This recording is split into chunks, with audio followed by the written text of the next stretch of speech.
Olá, Tio, tudo bem? Doutor? Tudo bem. E aí? Deixa eu ficar aqui. Tá ouvindo o som? Desliga, né? Legal. Obrigado, doutor. Então, vamos iniciando mais uma não, né? A primeira live nossa estreia, para falar um pouco sobre a REURB aqui no nosso país, em todos os cantos aí do país.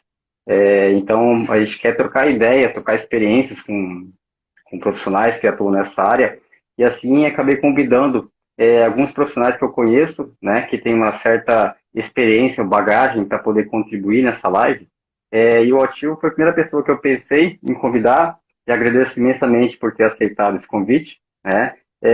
Antes de mais nada, já deixar claro que o Otivo é o autor desse livro magnífico, maravilhoso, né, obrigado pelo presente que o senhor me mandou, né, com dedicatória e tudo mais.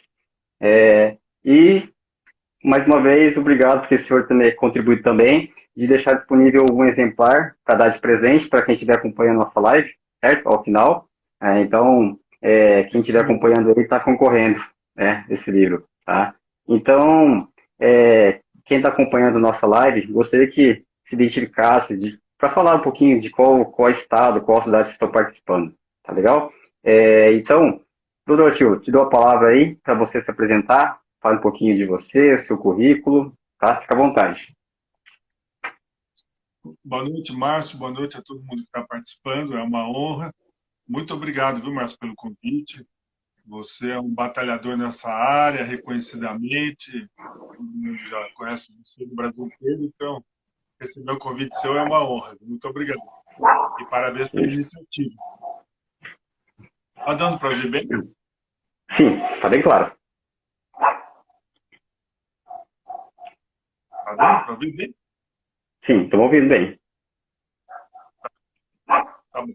Bom, eu vou me apresentar. Meu nome é Altinho Júnior, nome de espanhol, né? Nome diferente porque é de espanhol. Sim. Sou, curiosamente, também filho de Campo Grandense, como o Márcio, com muita honra também. Meu pai era de Campo Grande. Sou advogado e arquiteto. Na minha atuação profissional, juntei as duas profissões.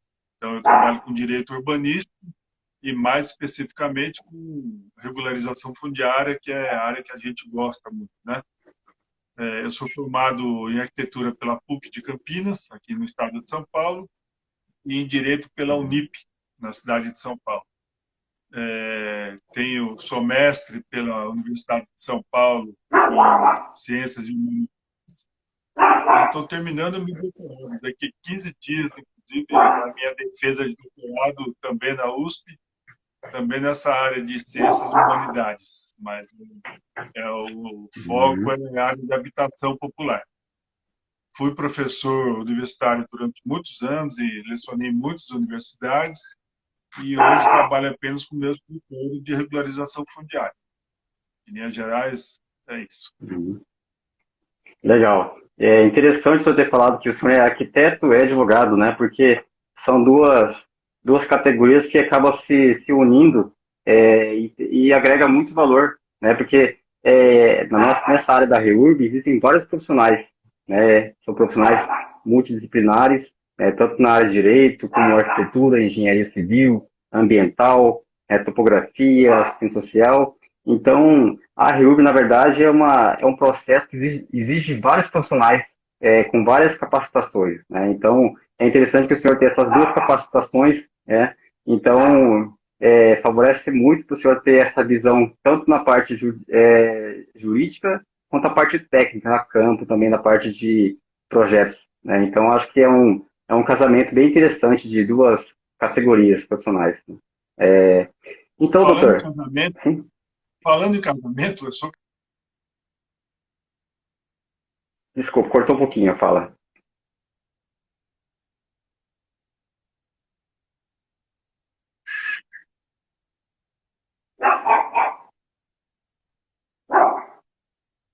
autor dela, eu tenho o meu, mas muitas vezes nós nos ajudamos também. Então, é um casamento que ajuda também Sim. nisso daí. E se o senhor, Márcio, continuar me chamando de senhor, não vai ficar legal aí a coisa, hein? Desculpa, é o hábito, força do hábito.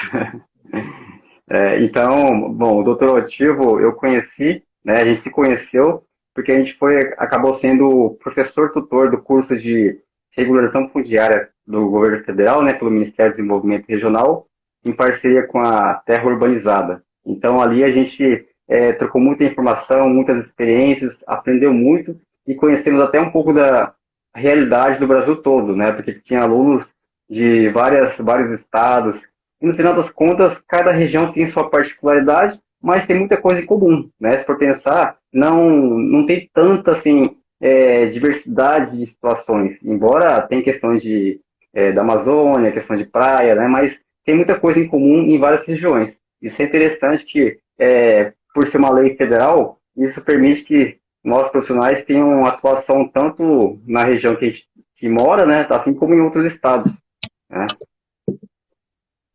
E como que está a situação, doutor, da REURB na sua cidade de Mauá, São Paulo?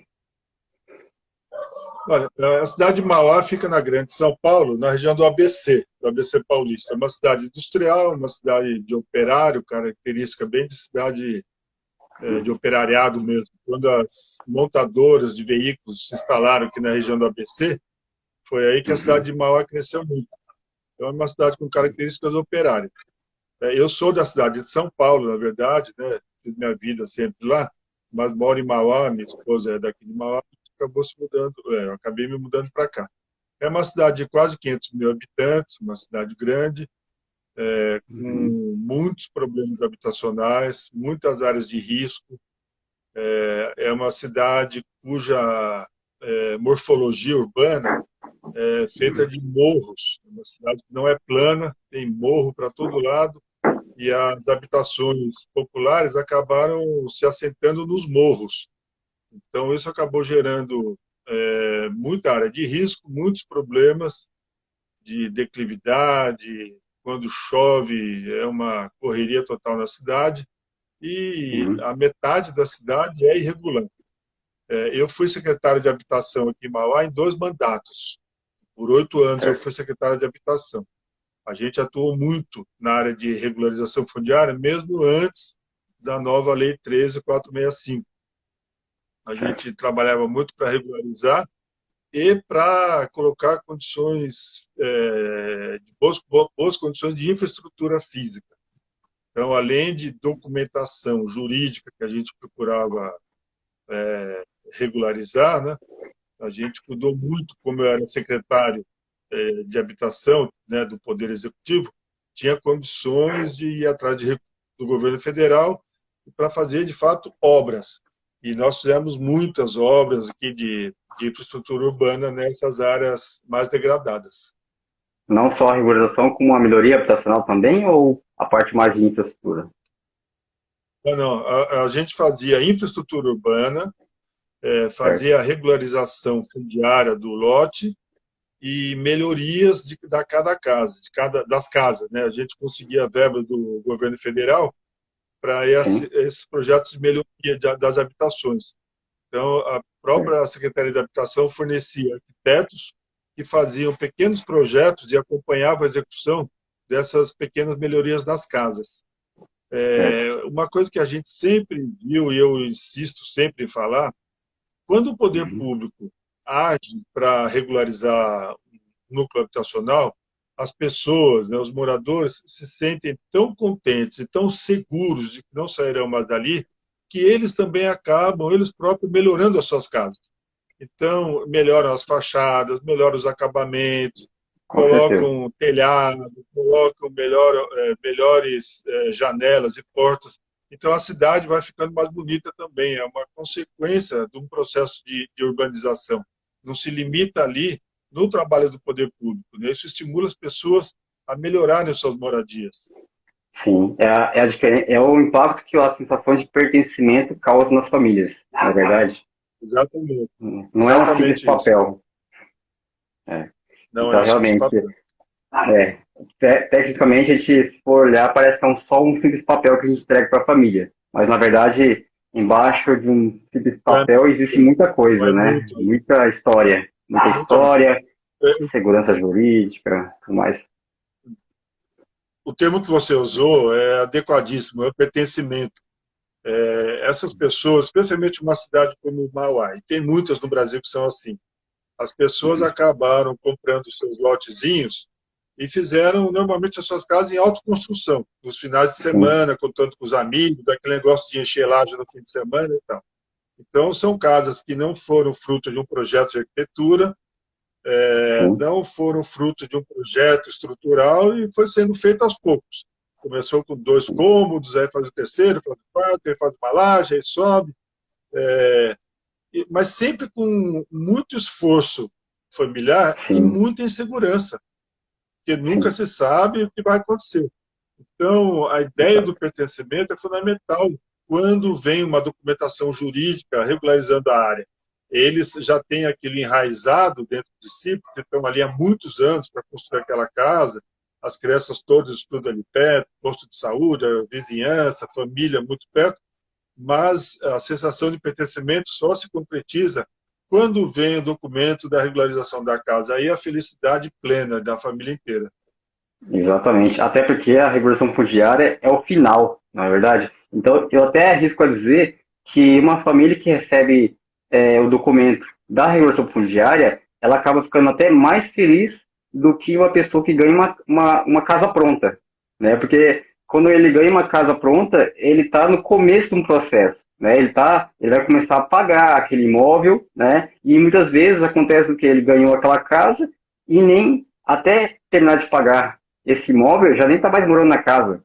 Agora, a revolução subsidiária, não, ele tem toda a história, porque ele construiu com o seu próprio suor, né? E ali é o ponto final, ali é o momento que ele fala assim, esse aqui é meu, está registrado, né? Então, a valorização, sensação de pertencimento, como imóvel, ele começa a ser mais valorizado pelo próprio morador, fazendo ampliação, reforma, isso aí é nítido esse impacto, a diferença, né? Eu digo até que Mas, quando você tem um. sem dúvida, aconteceu. Eu até escrevi um artigo recentemente, dá para ser publicado, que eu conto um episódio verdadeiro.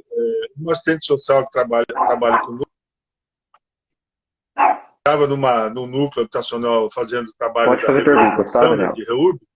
Aí ela pegou toda a documentação e tal e falou para o seu José. Falou, seu José, agora vamos tirar uma foto, porque eu preciso sempre tirar uma foto do morador aqui, de quem eu o morador que estou entrevistando. É só um minutinho, minha filha, eu já volto. Ela falou, não, mas o que você vai fazer? Não, eu vou me arrumar, já volto. Não, seu José, mas não precisa. Ele falou, eu já volto. Ele foi para dentro da casa, demorou uns 10 minutos e voltou todo arrumado. Aí ele pegou e falou assim, minha filha, faz 20 anos que eu espero por essa. Sim, Eu não poderia perder essa oportunidade. Até me arrepio de sim. contar isso daí, porque isso demonstra Uhum, o que você falou. A pessoa está lá há 20 anos construindo a sua casinha, a sua melhoria, teve seus filhos uhum, ali. Muitas vezes o filho casa e continua morando lá, faz um puxadinho, faz outro puxadinho. sim, Quer dizer, e por 20, 30 anos, eles foram construindo a casa e aquilo é um lar familiar, né? sim, tem uma E não sem história. documento nenhum, sem segurança jurídica. Quando chega esse momento, é como você disse, é a plenitude da felicidade mesmo. E Exato. diferentemente do que quando a pessoa compra mesmo, porque aí ele vai pegar um financiamento, vai ter que pagar em 20, 30 anos, porque o sistema financeiro Sim, do Brasil é cruel nisso daí, né? sim, Vai a vida inteira a pessoa para pagar a sua casa. E a regularização não, a casa já está pronta, ele já mora lá, falta aquela documentação que vai dar segurança e não vai faltar mais nada, não precisa pagar mais nada ali para frente, né? sim, é verdade. Tanto é que muitos moradores que estão ocupando uma a irregular área pública, eles têm aquele medo, aquela insegurança de achar que a prefeitura a qualquer momento pode despejar essas famílias, né? E pode, realmente pode E acontecer. acontece, né? Ainda mais quando é área de risco, né? Então é uma possibilidade, realmente. Então, como é que a pessoa vai investir num lugar com aquela dúvida, incerteza se aquela vai ser a sua casa mesmo, definitiva, não é verdade? Né? E E o até, pior é que você trabalha com cidades do interior, aí você sabe que isso acontece muito. Em cidades pequenas, em época de eleição municipal, é comum ambos eleitorais adversários começarem a fazer fofoca de que se fulano de tal ganhar a eleição, ele vai tirar todo mundo dali. É comum isso exato, acontecer. Embora sim, seja embora seja um absurdo e uma grande mentira, porque não é assim que se tira as pessoas, mas isso Uhum. causa efeito. As pessoas são Sim. simples, as pessoas acreditam no vizinho e tal, e começa a Uhum. ter esse tipo de burburinho, fica todo mundo inseguro. Quer dizer, a cada 4 anos isso se repete, né? É Exato. muito, muito ruim isso, né? É. E muitas vezes são organizados, né, até por questão de oposição também, né, orienta assim, ó, tem uma área pública ali, pode invadir que não vai acontecer nada, né, e acontece exatamente. Então a gente, como com essa experiência que a gente tem em órgão público, a gente sabe que é uma realidade que acaba acontecendo, né, e isso aí Exatamente. é uma bola de neve, né, então prefeituras, municípios que não conseguem inibir uma invasão, né, conforme vai passando o tempo, já não tem mais possibilidade de fazer uma reversão, né? Então, a regulação fundiária acaba sendo que a solução, porque não tem outra solução, na verdade, né? Ou é regularizar, eu lembro até que no primeiro curso que eu fiz de regulação fundiária, uma palavra do Renato Góes, doutor Renato Góes, ele falava, ou você regulariza, ou você derruba. Então, foi uma frase de impacto que fazia muito sentido para mim, né? Então, ou você regulariza, ou você finge que não está vendo e deixa lá. Entendeu? Então, é realmente isso. Né? Então, o que acontece? Muitos municípios também acabam ficando meio que assim, fingindo que não estão vendo aquela situação. Né? Não quer regularizar ou também não quer retirar aquelas famílias, ou seja, finge que não está vendo. Mas está na cara de todo mundo. Tanto é que hoje o Brasil, 50% dos imóveis do Brasil são irregulares. Não, né? Então, essa realidade É não um só daqui de absurdo. Campo Grande, Brasil todo. Né? E Ou aí seja, na, tem muito trabalho para todos nós, né? Exatamente, tem muito campo. Né? Tanto Trabalho é que hoje muitas empresas estão começando a surgir porque está vendo que existe um campo muito grande. Então, porque e o sol brilha para todos, não é verdade? Então, temos campo para todo mundo, não precisa tratar os outros profissionais como um concorrente, um inimigo, né? Porque, na verdade, tudo envolve parcerias entre um profissional e o outro, agrega valores, né? Eu, pelo menos, vejo dessa maneira. é. Bom, E mas você tinha me pedido para falar do papel do advogado na REURB. isso, exato. Não sei se tem jovens advogados nos assistindo aí, Com mas, bom, certeza tem. primeiro, como Eu estou você vendo. disse, é um trabalho multidisciplinar, né? Tem que ter arquitetos, geógrafos, muitas vezes, advogados, assistentes sociais são fundamentais, é um trabalho em equipe. Agora, o papel do advogado também é fundamental. Primeiro, porque ele é que vai encontrar um instrumento jurídico da lei que deverá ser adequado, que deve ser adequado e usado naquele caso. Porque cada caso é um caso diferente. É, a lei 13.465, prevê alguns instrumentos jurídicos que podem ser utilizados para regularizar. O melhor de todos eles é a legitimação fundiária, evidentemente, mas tem Uhum, outros também possíveis de ser usados, que não são nem novos, mas estão exato. presentes na lei também. Então, o advogado é que vai fazer uma análise de cada situação, qual é o instrumento jurídico adequado para aquele caso lá. A assistente social vai colher os documentos, a história familiar, a história daquela aquisição da casa, e o advogado, então, vai chegar à conclusão, olha, para esse caso, o instrumento adequado é tal. E ele, advogado, vai acompanhar esse processo até Uhum, o dia de entregar o bendito papel na mão da família, né? sim. A matrícula do imóvel registrado em nome daquela família, o título de propriedade, que é o que a gente busca, todos nós, né? Com a regularização fundiária, especialmente com a legitimação fundiária. Conseguir fazer com que saia um título de propriedade em nome daquela família. Ali a casa é da pessoa, nunca mais ninguém tira. Então, o advogado vai acompanhar todo o processo. Do começo, ele vai dar qual a indicação melhor para ser o melhor instrumento, melhor dizendo, a ser usado, e vai até o dia de pegar aquilo do cartório e entregar para a família. Uhum, Então, é um papel fundamental e muito gostoso de ser feito, inclusive. Para quem é advogado ou jovem advogado e não atua nessa área ainda, é uma coisa gostosa. Mas tem que ser o advogado que a gente chama advogado pé no chão, como também a gente fala de arquiteto, né? Ou pé de lama, pé de barro. Advogado pé de barro. uhum, Tem que ir lá na área, sim. não adianta ficar no escritório com ar-condicionado, computador e tudo. Ele tem que se despir dessa imagem que o advogado tem e ir para campo. Aí fica gostoso, porque ele tem contato com as famílias, ele conhece a realidade de cada um, Aí ele vai oferecer a solução jurídica adequada, vai ao cartório de imóveis, vai tratar desse assunto com o registrador o tempo todo, várias vezes, até porque, como a gente sabe, via de regra sai uma nota devolutiva do cartório de imóveis, né? Precisa corrigir sim, documentos, precisa corrigir informação, precisa complementar coisas, e quem vai fazer esse trâmite junto ao cartório é o advogado. Então ele vai acompanhar de cabo a rabo. E é um trabalho bacana e gostoso de ser feito, especialmente quando chega ao fim, né? Dá uma uhum, satisfação enorme, uma satisfação profissional de você falar, puxa, estou usando meu diploma para o bem da sociedade, né? Muito bom, muito verdade. gostoso isso. Fazendo a diferença das famílias que mais precisam, né? Até porque é o público mais assistido pelo poder público, não é verdade? Exatamente. A Daniela O perguntou aqui advogado também, se pode fazer o perguntas, advogado, tá? Então, fica à vontade. Quem o quiser fazer advogado perguntas, que a gente também, vai olhar. o advogado pode atuar tanto pela associação de moradores, como moradores individualmente, pelo poder público, muitas vezes sendo procurado.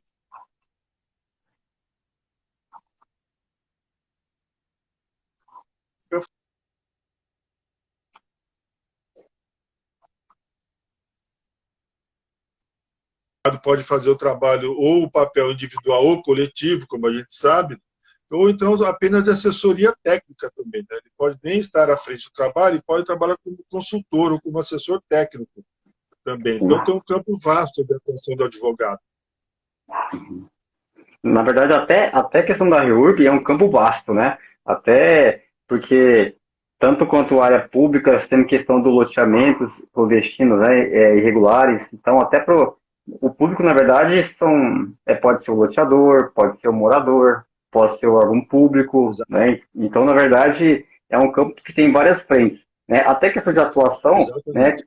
Muitas empresas têm até um caminho até diferente, não são todas iguais. Assim como tem empresas que são voltadas mais para atender o município, temos empresas que são voltadas para atender o próprio morador, né, que é a ponta. Né? Então são várias maneiras de atuar. Né? Então isso que é interessante trocar ideias com outros profissionais, para quem quiser saber um pouco mais da REURB, como ela poderia atuar, né? Tanto como advogado, como os outros profissionais. Ô, Márcio, eu tive uma experiência na Prefeitura de São Paulo. Eu fui diretor de habitação popular na Prefeitura de São Paulo muitos anos atrás. Sim. E foram feitos muitos mutirões naquela ocasião, naquela gestão. Foi na gestão da prefeita Luísa Erundina. O secretário de habitação, a secretária era Emília Maricato, e o superintendente de habitação popular, o Nabil Bonduque. Eu tive a honra de pertencer a essa equipe e trabalhar como diretor de habitação popular. Naquela ocasião, eles fizeram, ou nós fizemos, né, mas por ideia deles, uma experiência muito rica de contratar, com verba da prefeitura, assessorias técnicas populares, escritórios populares. Eram pequenos escritórios que tinham arquiteto, assistente social, advogado, às vezes um historiador, um geógrafo, 4, 5 pessoas, e davam assessoria técnica para os movimentos de moradia conseguirem recursos, conseguirem aprovação dos projetos das prefeituras. Foi uma experiência muito rica e que agora Uhum. deveria voltar a acontecer. O Casa Verde e Amarela prevê essa possibilidade, mas isso ainda Sim. não aconteceu. Eu acho que é uma coisa que a gente devia pensar em fazer, porque as Uhum. licitações e as concorrências sempre são para grandes empresas, né? Porque exige capital que nós, pequeninos, nunca conseguimos ter. Sim. Então, esse caminho de pequenos escritórios de assessoria técnica é um caminho muito bacana. A gente deveria começar a pensar em montar vários desses daí e conseguir trabalhos nessa área. Legal, interessante essa frente também. O que a gente vê também, muitos municípios de pequeno porte, quando eu falo pequeno porte, eu calculo mais ou menos 20 mil habitantes para baixo, né? Que é a grande maioria dos municípios. E, e esses municípios de Sim, sim. pequeno porte é outra realidade, né? Já andei um pouquinho nas cidades aqui do estado, eu percebo que muitas vezes a parte de habitação, né, é uma secretaria, um secretário só e um funcionário. Ou seja, eles não têm uma estrutura, né, que as cidades grandes têm. Então, a realidade é até simples para a prefeitura. É simples. Porque eu fui uma cidade, por exemplo, que na cidade tinha um arquiteto na cidade. Olha só, se nem na prefeitura tem um arquiteto, né? Nem na cidade tem, quase, tinha só um profissional na cidade, imagina como que é a prefeitura, né? Então, essa questão É, da estrutura técnica, a limitação da estrutura técnica nos órgãos públicos, essa eu vejo como uma grande deficiência, né? Então, eu acho que a regularização fundiária precisa de um olhar um pouco mais especial para os órgãos públicos começarem a investir, né? Então, eu vejo assim, na minha concepção, o ideal era criar uma secretaria específica de regulação fundiária, né? Porque uma coisa é a regulação fundiária e a habitação estão sempre meio que interligados, mas criar uma secretaria independente, exclusiva para isso, talvez teria mais efetividade, questão de investimento também, recurso humano, né? E é a limitação que eu acabo enxergando assim nos municípios, né? Então, para muitos municípios é quase que impossível sozinho regularizar a cidade. A demanda é grande, só que a prefeitura não tem estrutura técnica, então como que ele vai regularizar?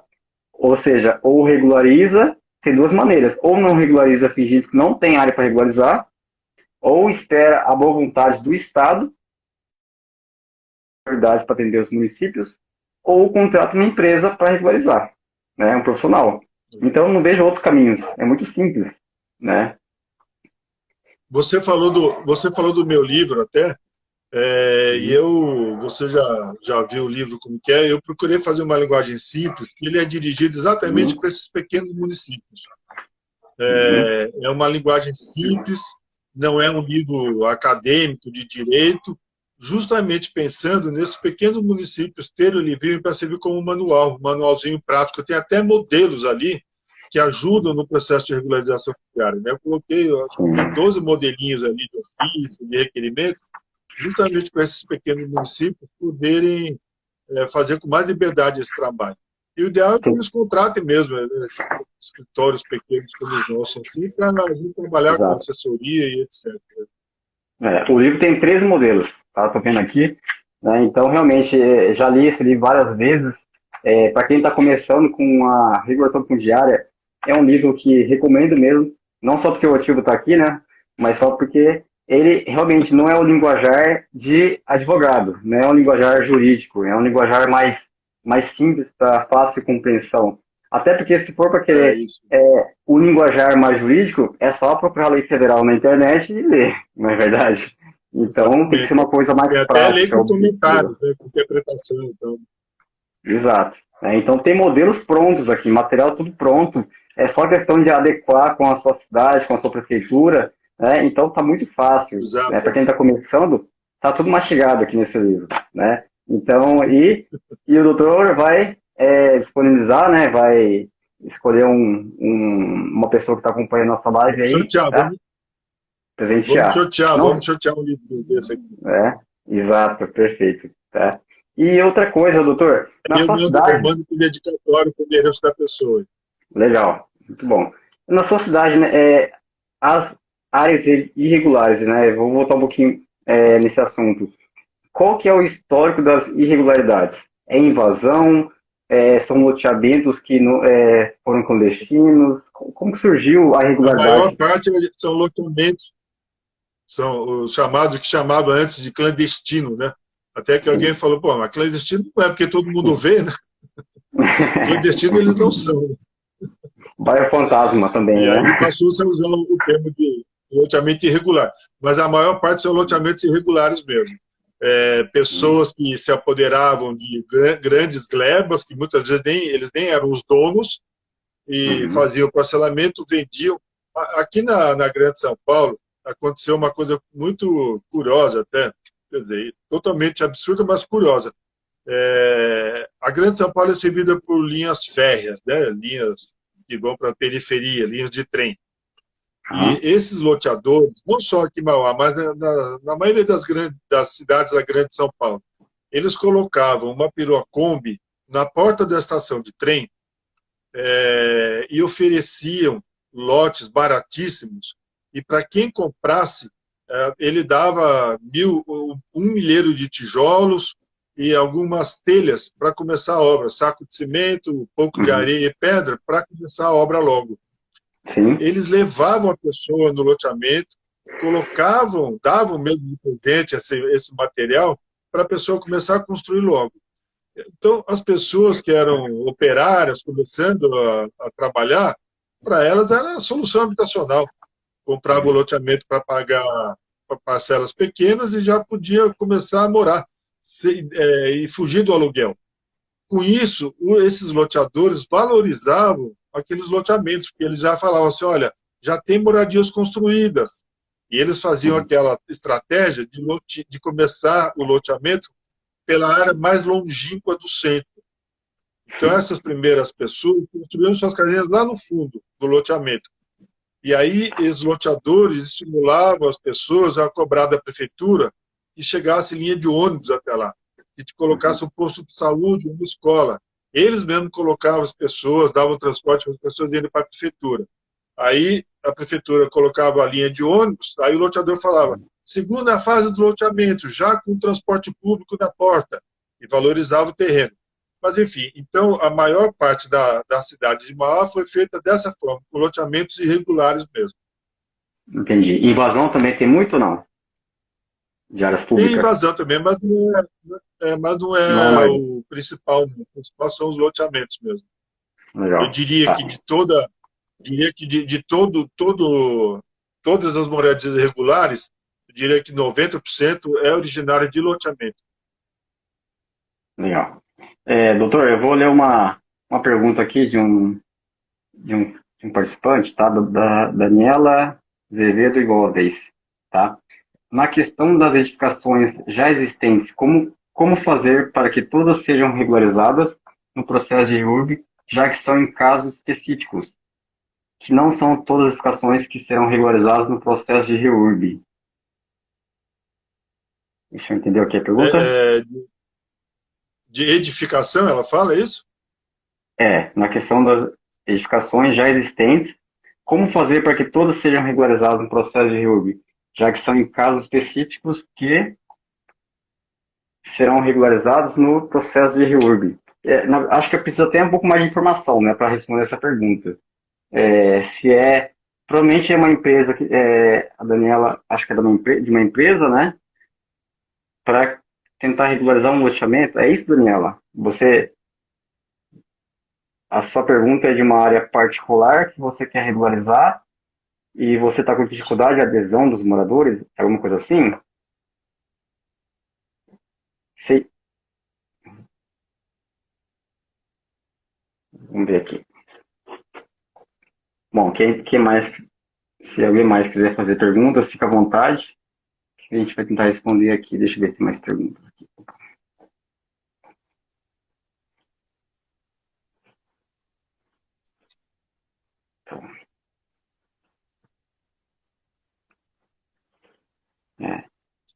Eu achei das edificações. Ela está perguntando como que faz para poder regularizar todo mundo no processo da REURB. Bom, vamos tentar compreender. Se for uma situação parecida de todos eles, por exemplo, um pequeno loteamento que foi feito, um loteamento irregular, a situação de todos os moradores deve ser a mesma. Então, num processo de REURB, vai regularizar o núcleo inteiro de uma vez só.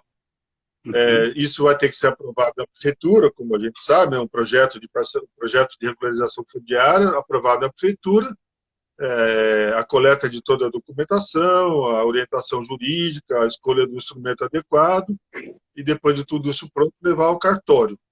Se tiver dentro desse loteamento situações diferentes, aí essa situação diferente pode ser destacada. Não é porque existirá uma situação diferente que vai impedir a regularização de todo o núcleo, inclusive daquele lugar que foi destacado. Tudo pode ser regularizado. É importante saber se esse imóvel é particular ou público também, né? Porque, dependendo da titularidade do imóvel, tem mais instrumentos para poder utilizar, né? Provavelmente deve ser uma área particular, né? Se for área particular, tem um instrumentos como a legitimação de posse, que a área pública não possui, né? Então, E conforme for o caso, tem o instrumento do uso capião também, né? Que aí foge um pouquinho do que a gente está falando, mas sendo particular e tal, pode até ser usado, dependendo do caso, né? Perfeito. Agora, se for uma área pública... uso capião extrajudicial, em cartório, né? Que sim, é muito mais ágil, muito mais rápido do que o uso capião judicial, processo judicial. É uma alternativa também, depende do caso, não sei exatamente como que é, né? O caso que ela está falando. sim. Mas aí, não sei, eu talvez imagine que seja de um interesse de um loteador regularizar o seu loteamento que seja irregular, né? Então, talvez nesse caso, se ele quiser regularizar todo mundo que está lá, as edificações existentes, é, por ser uma área particular, é necessário fazer a publicação primeiro edital, né? Ou anuência do proprietário, né? Para aí poder dar continuidade e é possível também fazer a REURB em duas etapas, né? Ou faz em um ato único de registro, você faz o loteamento, a aprovação do loteamento e encaminha direto para o cartório ao mesmo tempo. Ou você, aqui em Campo Grande, por exemplo, teve essa situação de duas etapas. Aprovou o loteamento pela REURB, encaminhou para o cartório, gerou as matrículas individualizadas para depois encaminhar uma segunda etapa para fazer a titulação. Né? Então, ou se faz um ato único, Essa é a né? possibilidade. Exato. Até Eu porque, não sei como se se é o trata... caso da Daniela, você falou de loteamento. O Uhum. loteador é uma das pessoas que a Lei 13.465 elege como passíveis, como possíveis de pedir a regularização. Uma Sim, associação de moradores, obviamente a prefeitura, o poder público, e o loteador também é uma pessoa capaz para fazer isso. Então, se a pergunta da Daniela é nesse sentido, o loteador uhum. pode sim dar início ao pedido, ao processo de REURB. Exato. Tanto o loteador quanto o morador, né? Individualmente solicitar. Né? Na Exato. verdade, todo mundo pode pedir a REURB, né? No caso. Todo mundo. Ministério Né? Público, Associação de Moradores, moradores Sim, individualizados. verdade. Eu não sei como que está na situação aí, mas aqui no estado, o que tem acontecido em loteamentos irregulares de áreas particulares é que os loteadores estão sendo notificados pelo Ministério Público. Né? Então, o Ministério Público tá em cima dos loteadores que, para resolver a situação, né, dos moradores, né, que muitas vezes aqui era uma área que era fora do perímetro urbano e estava impossibilitado de fazer o loteamento, a aprovação do loteamento por não ser urbano, né? E a REURB, ela abrange essa área que é fora do perímetro urbano, desde que tenha características urbanas, né? Então ela possibilita esses núcleos, esses loteamentos irregulares que não eram possíveis nas leis anteriores, né? Utilizar a REURB.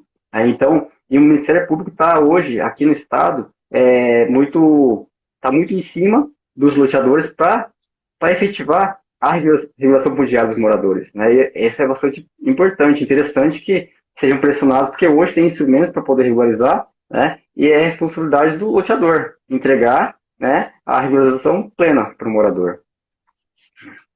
Então é Você importante falou essa do Ministério participação. Público, vale destacar a atuação do Ministério Público do Estado de Pernambuco, né? Nossa amiga Tereza, inclusive, vai participar de uma das lives, né? Você Sim, convidou, Tereza Borba. Ela sim, vai falar provavelmente muito disso, mas é o Ministério Público estadual no Brasil inteiro que mais avançou nesse processo de REURB, ajudando nisso. legal. Eu estou com um caso interessante aqui em São Paulo, na cidade de São Paulo, que houve uma sentença judicial agora, faz um mês, uma sentença judicial mandando, aí no caso foi uma ocupação, é uma gleba grande e foi ocupada há muitos anos. E o Ministério Público entrou com uma ação e saiu a sentença agora mandando os proprietários originais do terreno fazerem a REURB na área. É bem interessante isso. O próprio juiz mandando fazer REURB. Eu achei tem um caso Uhum. inédito para mim até agora. Legal. Interessante, dar aquela pressionada para o pessoal executar. Né? E, inclusive, até as Exatamente. prefeituras também acabam tendo que fazer um TAC, né, em termos de ajuste de conduta, obrigando o município a regularizar as áreas dela também. Então, tem acontecido muito aqui Nesse no caso aí, estado. nesse caso, a prefeitura é ré, junto com os proprietários originais do terreno. Sim. Aqui a Dilana também veio colaborar um pouquinho, ela lembrou aqui uma situação que realmente, mesmo a titulação também pode ser feita em etapas, né? A RUB não fala que tem que ser 100%, pode ser parcial, então ela pode ser encaminhada Ciência. por etapas, a primeira listagem, a segunda listagem, a terceira, Isso. entendeu? Para não ficar Exato. O amarrado. cartório, o Ela cartório aceita. depois vai aceitando e vai complementando, Verdade. Então, obrigado pela contribuição. E já vou antecipar aqui, né, mas a Dilane também é uma convidada, já confirmou a presença, né, tá no outro grupo, depois da Maria Eduarda, Eliane, Tereza Borba, e ela também já confirmou a presença A Dilana é nas fera no próximas assunto aí lives, como tá? assistente social, hein? Oi? Então, ela também foi tutora do curso de regulação fundiária do governo federal, né? E É, também, a única tutora de exato. serviço social, né?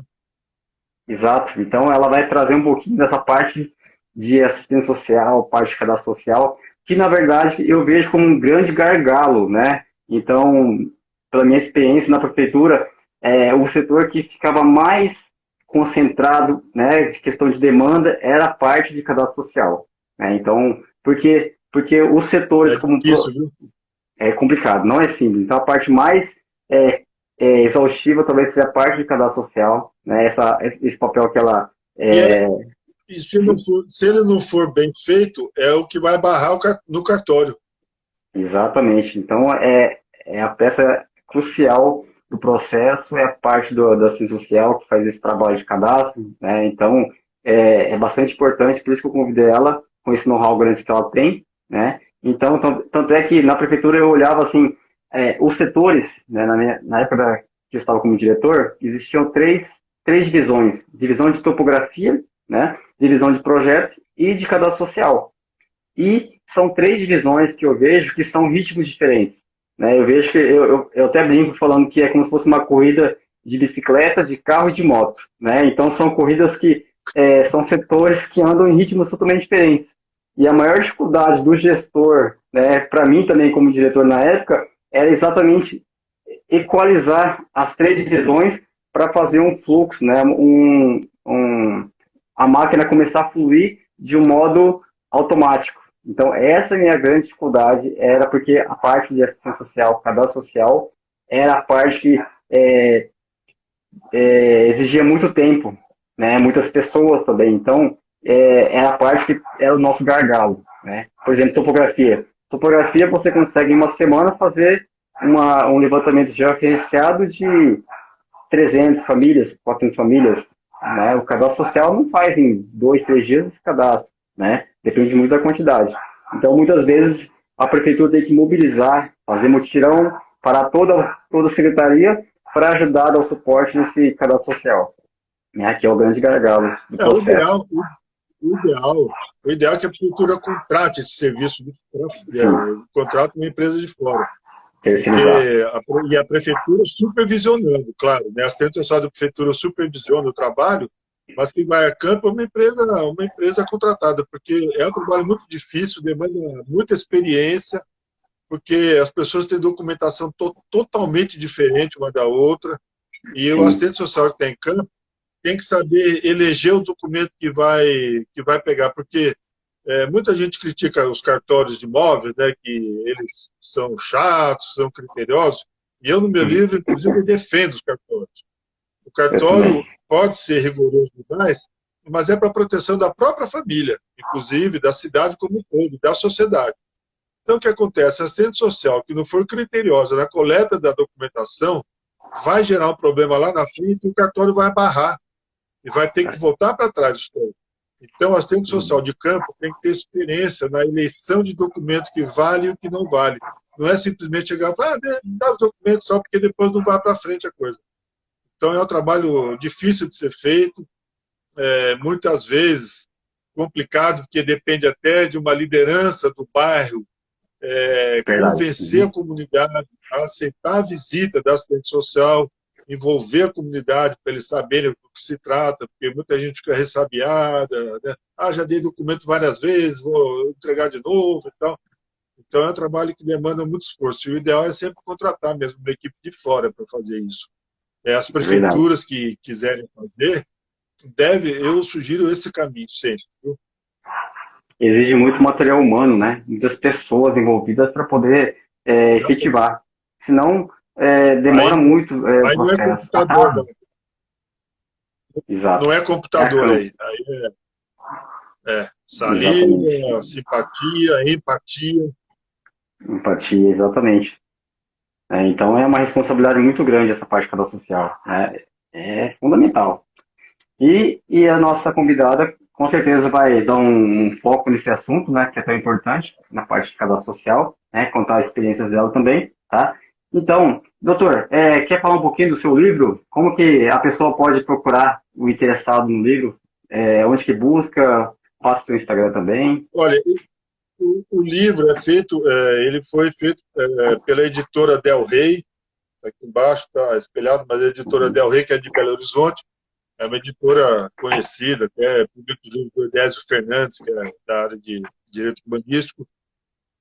Então, ele pode ser adquirido diretamente na editora, pode ser adquirido na Amazon tem também, e pode ser adquirido comigo também. Uhum. Eu posso deixar meu e-mail é Claro. altivo.vivo, igual do telefone celular, é vivo, @gmail.com, altivo.vivo@gmail.com.